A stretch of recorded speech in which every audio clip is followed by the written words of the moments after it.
السلام عليكم. اليوم غنشارك معكم هاد الكراميل اللي غتولي تعتمدي في الحلويات وفي الكيك ديالك.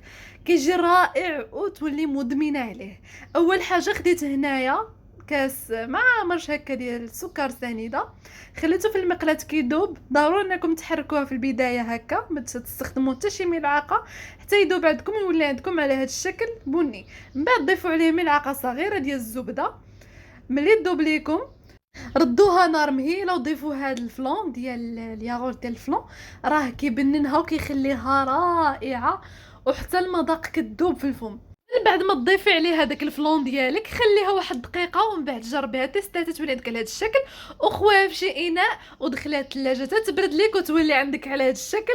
واستخدميها في الحلويات ديالك او لي كيك، غتولي مدمنه عليها على حسابي بالصحه والراحه.